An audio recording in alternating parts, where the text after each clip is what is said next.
Good evening, everybody. Thank you for joining us on this beautiful Thursday evening, Erev Shabbat Kodesh, as we are studying together Pirkei Avot, Chapter 5, Mishnah 7. We started the Mishnah yesterday, and the Mishnah told us, for those that weren't here with us yesterday, or even if you were, it's always good to review. The Mishnah says, Asara nisimna asula avotenu bebet hamikdash. We had 10 constant miracles in the Bet HaMikdash throughout the year, okay? Throughout the year there were 10 miracles. Do we remember them?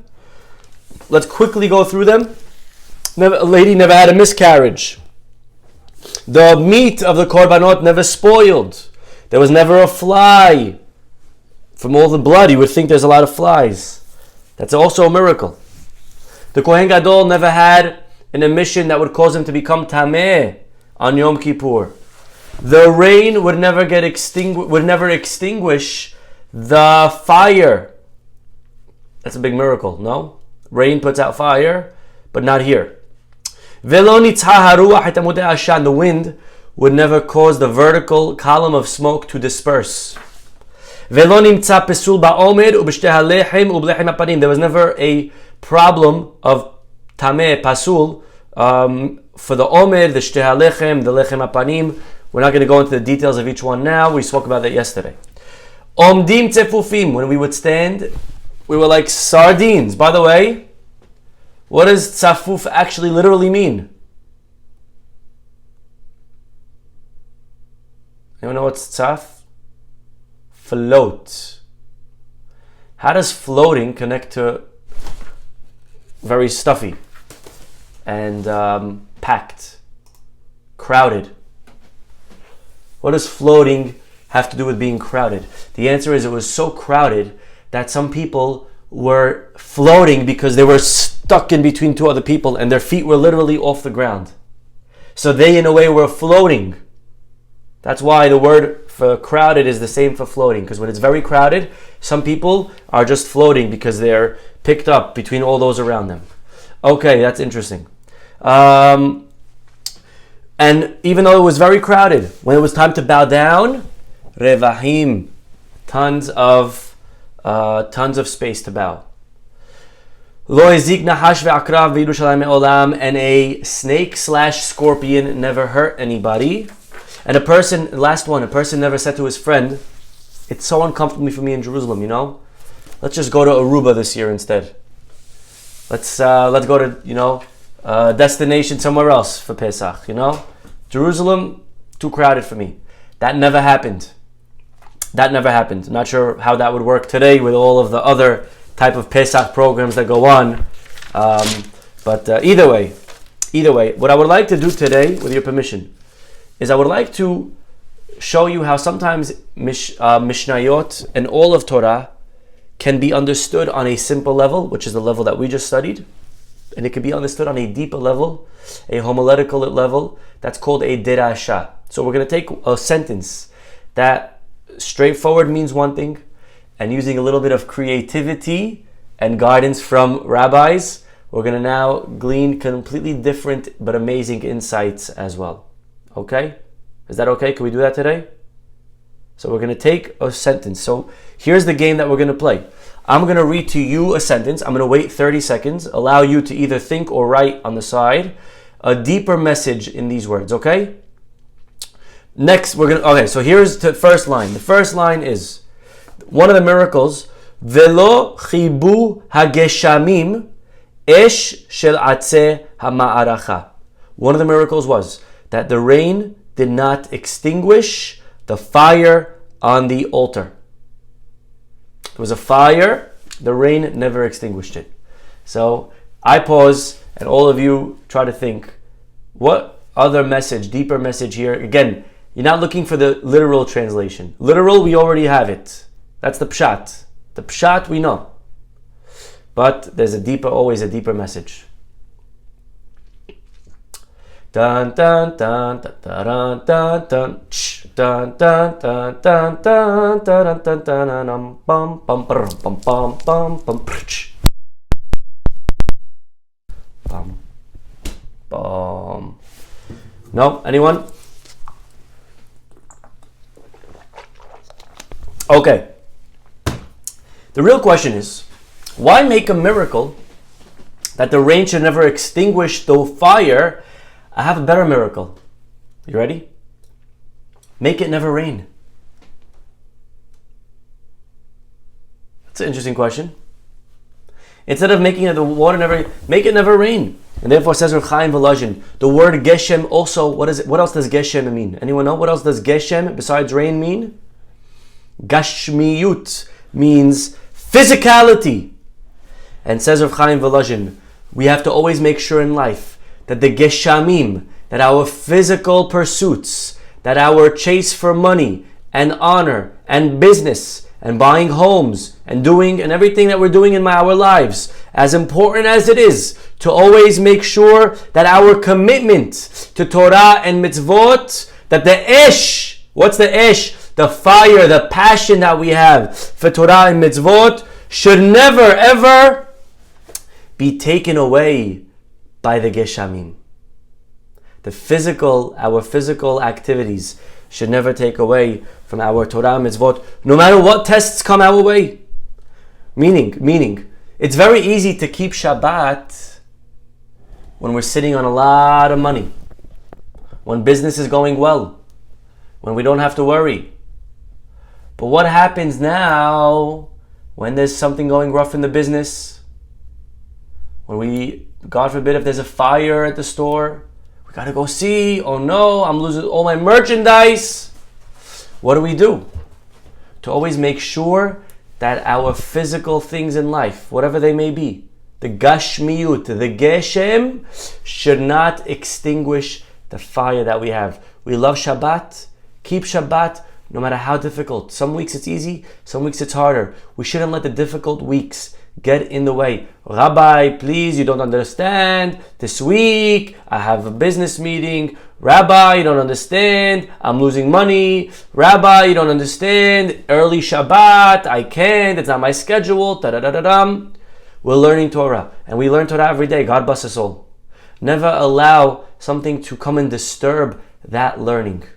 We should be consistent. Of course, there's always exceptions. Always exceptions. But as a rule, we should never allow the Geshem to get in the way of our fire, the fire that we have for the love of Hashem, the love of Torah, the love of mitzvot. Our rabbis say in Pirkei Avot, Al tomar l'kshe'epane eshne. Don't say, when I have time, I'll learn. Don't say that.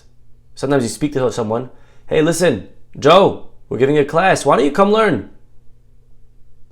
He says, Rabbi, listen, I'm busy now, but when my business is running on its own autopilot, trust me, I'm going to be there every day, multiple times. You ever heard that one? Many people. Rabbi, listen, I know I've been slacking lately and I've been missing shiurim, but I'm just in an important part of my business right now in the career. It's picking up and I have to really grind and be a shark and I have to put in all the hours and I got to be in late and a workhorse. But inshallah, in a few years, we're going to make it work. It's going to be good. I'm going to come alive. I'm going to make up for all the hours that I missed. Right? Says Hillel in Pirkei Avot. Don't say that. You know why? Shema lo tipaneh. What does that mean? Because simply it means maybe you won't have time. Maybe tomorrow will never come. Right? That's the simple. But maybe lo tipaneh. Maybe Hashem doesn't want to see you learning when you have a business running so beautifully on autopilot. Maybe Hashem wants to see you learning specifically now with all your challenges. Maybe this is exactly what Hashem wants from you. Maybe God already knows that you could keep Shabbat when it's easy and you don't have any tests and there's no parties and there's no business and there's no distraction.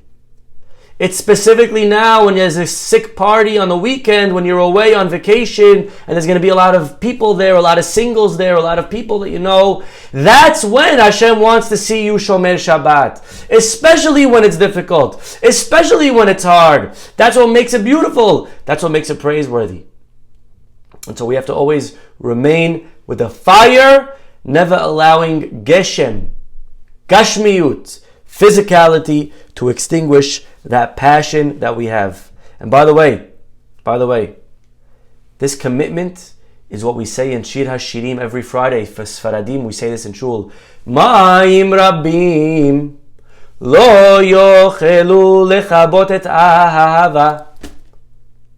All the waters in the world will never extinguish lechabot et ha'ahava, the love that we have for HaKadosh Baruch Hu.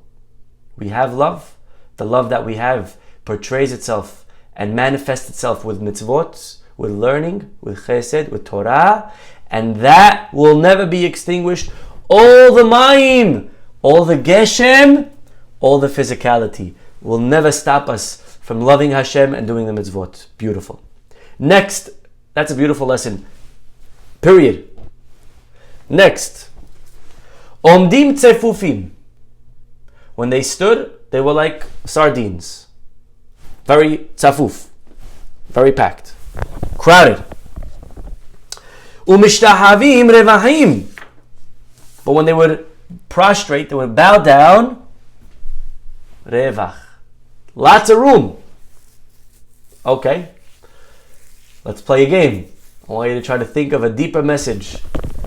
By the way, if you think I'm like sitting here and boasting, I didn't figure any of this out either. So don't get upset at yourself if you're like, Rabbi, I'm so uncreative, what's going on? Don't worry, I'm not creative either. I didn't get any of them. But maybe let's put our brains to the test. Let's see what happens. Okay, give it a couple of seconds. What would be a message in these words? Omdim tzefufim. So the first one actually connects to the previous thoughts. You know, Omdim tzefufim means when we're standing, we're very crowded, we're very tight. That's referring to a Jew, no matter how tight their financial situation is. It could be Corona, we could be going through things, we lost a lot of money, our business was hit, we, God forbid, not making money, all these things. No matter when a Jew is omed tzafuf, no matter how tight a Jewish person's wallet is, mishtahavim revachim. When we bow, and bowing represents a thank you, bowing is our appreciation. We always show Hashem how appreciative we are. We always show Hashem, you know what, maybe God, I don't have this to thank you for, but I have 100 of other things to thank you for. And therefore, that is something that a Jew always has to be able to keep and to follow and to live up to.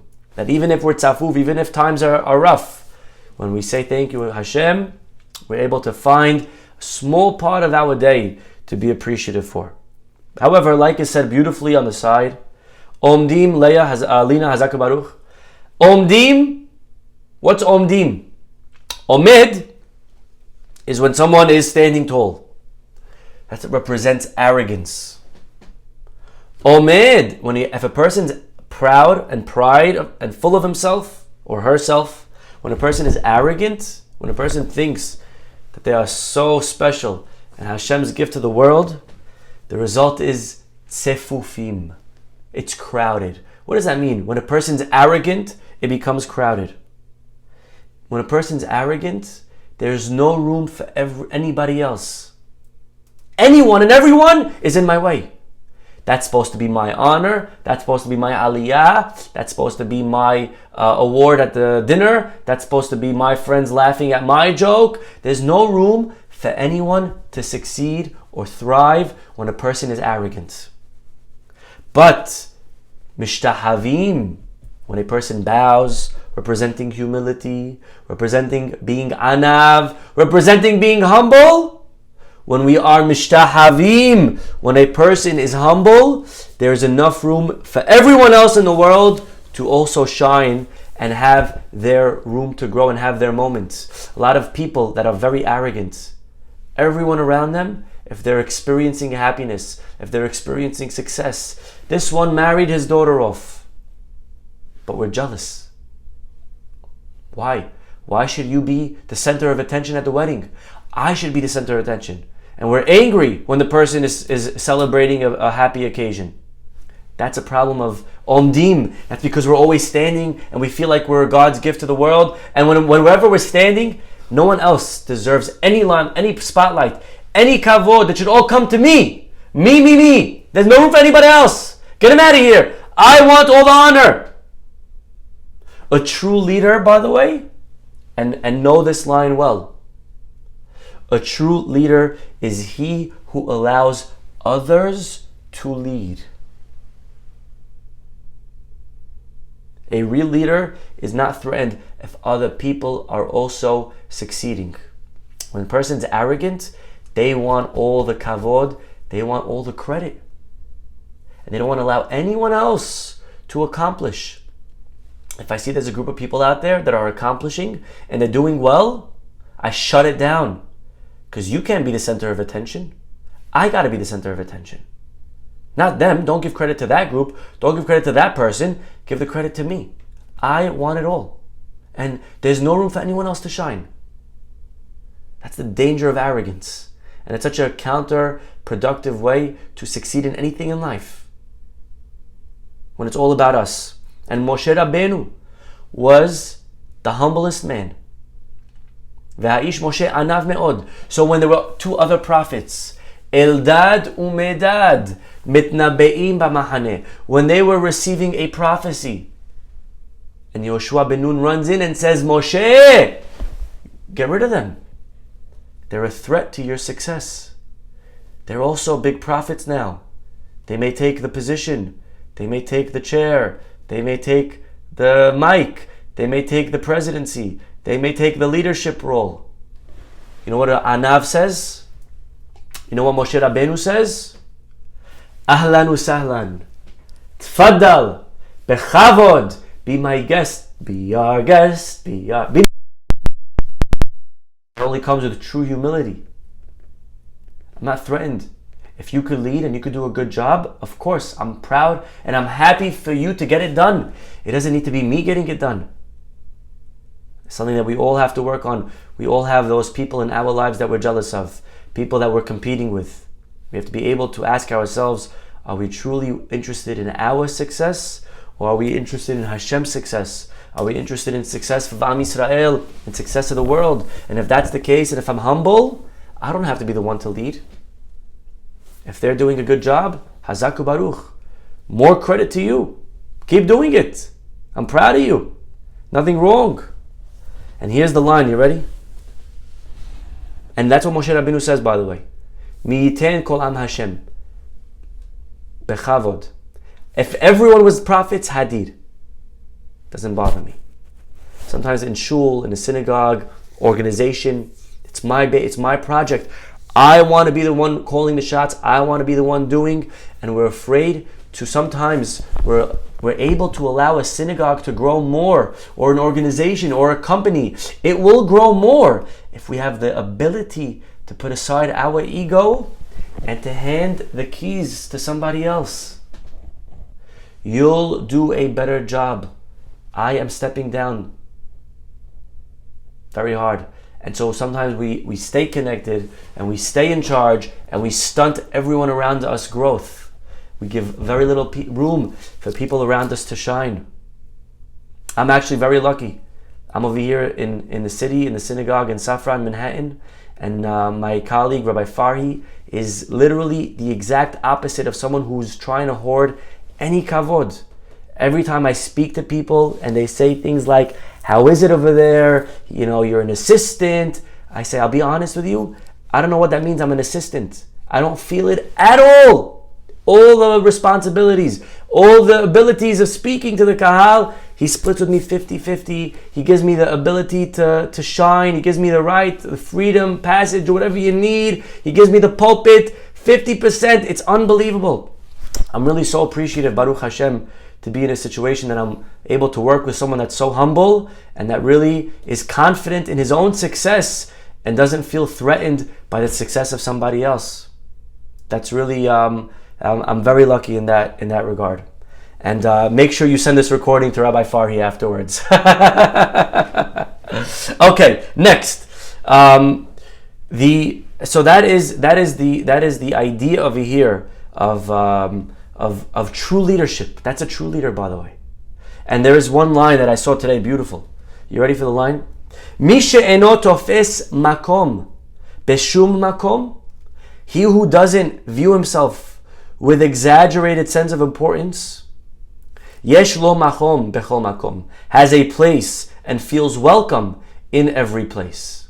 One more time. Mi she'eno tofes makom beshum makom. Someone who doesn't take up room, someone who's humble and is not trying to TO the situation. Yesh lo makom bechol makom. There's room for him in every situation. Beautiful. Okay. We'll say one more thought, and then we'll end. And that is, a person never said, Tsar li hamakom, the place is narrow for me. It never happened that a person said that in Jerusalem it's too uncomfortable to stay overnight. That is the simple interpretation. And here's the derasha. Here's the derasha, the deeper, more creative way of understanding this. It doesn't say, by the way, that the miracle was that when it came time for the 3 holidays of Pesach, Shavuot, Sukkot, that now the room grew and accommodated everybody. It doesn't say that. It does not say that. It doesn't say that one of the 10 miracles was that on the pilgrimages, the room expanded. It says that about Israel, by the way, that when the Jews are in it, it's bigger somehow, miracle. It doesn't say that here. You know what it says? It says that a Jew never complains. That's a big miracle. Not that a Jew didn't complain. That's also a miracle. But the real miracle is that it remained small and it was tight and it was a little bit hard and it was a little bit uncomfortable to find accommodations and maybe you had to sleep on a bunk bed and maybe it was a little bit tight. But that's the miracle. That the Jews were so in love with Hashem that it didn't matter. The man said, Gemara, look at this line, so powerful. You ready for this? All the marrieds, I need you to listen to this one. When me and my wife were in love, we could sleep on the edge of a sword. If the bed was just wide like a sword, it would be enough to hold us both. But when me and my wife are fighting, a bed the size of an entire house wouldn't be enough for us. When a person is happy in a relationship, then uncomfortable doesn't matter. When a person's in love, you think about, look at fans, football fans. They go out in -5 degrees. They could be in Green Bay, they could be wherever it is, Minnesota. It's freezing, -5, snowing. And they're there, excuse my language, with the shirts off, with the GR Green Bay on their bodies written, and they're screaming! Yeah! For 3 hours, by the way. In Sukkot, it's 60 degrees, and the guy's like, Rabbi, am I patur? I think I'm patur, Rabbi. You know, it's a little bit chilly tonight. You know? For 60 degrees, and the guy has 4 coats on. Why? When a person loves what they do, what's temperature? I don't feel it. I didn't feel it. A person's enjoying a movie, they don't notice that 3 hours pass by. Right? Or if it's Lord of the Rings, 18 hours. You know what I'm saying? Longest movie ever, by the way. Right? But if you don't enjoy what you're doing, if you don't enjoy tefillah, if you don't enjoy prayers, the hazan could be an extra 3 seconds. Rabbi, get him down already. Yalla, Mashiach ba, come on. You're taking so long. If you don't love prayer, then no matter how short it is, it's going to be too long. The Jews were so in love with HaKadosh Baruch Hu that as uncomfortable, they never said, they never complained, I don't like this. There's nothing to complain about when I love where I am, when I love what I do. So we should be zocheh, again, to internalize all of these ideas of humility, of leadership, ideas of not allowing physicality to stray our focus from the prize, from ruchniyut, from Torah, from mitzvot, and to be so in love with HaKadosh Baruch Hu that sometimes, mitzvot, people say, Rabbi, how do you wear tzitzit? It's hot, no? It's uncomfortable, no? When we are in love, a person will parade in the street for 5 hours for a cause that they love. To walk to shul for a half hour, what's a half hour? People march for hours. Look at all the parades. Look at all the riots when a person is passionate, I'll walk as far as I need to. I'll march as far as I need to. People play basketball outside, it's hot. You never went to Aaron Judge and he said, hello, Mr. Baseball Player, could you please tell me, why are you playing outside? It's so hot and you have to wear these pants. Not uncomfortable to wear pants? I love baseball. If I gotta wear pants in the summer, I'll wear pants. What do I care? I love baseball. When we love what we do, there's no questions. We'll do any mitzvah. Uncomfortable.